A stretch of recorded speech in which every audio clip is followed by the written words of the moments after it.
Hello dear students, myself Dr Maddineni Srinivas. Welcome to Crack Derma's DrMSD. So this was the question which I asked in my WhatsApp channel. Staphylococcal infection causes all except. So please remember option A Impetigo, option B Ecthyma, option D scalded skin syndrome.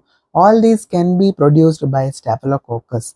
But remember C, that is Erysipelas, is only and only produced by group A beta hemolytic streptococcus. So the answer for this question is going to be option C, Erysipelas. So many students marked option B as the answer. Maybe they were thinking that it is ecthyma gangrenosum or ecthyma contagiosum, which can be due to pseudomonas and ORF virus respectively.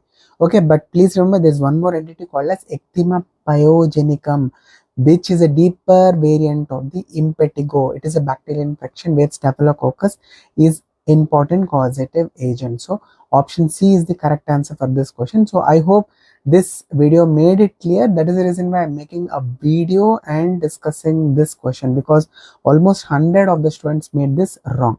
So I hope this video was helpful. Comment if you have any doubts. Please do hit that like button and do subscribe and follow for more such awesome dermatology content. Bye bye. Happy learning.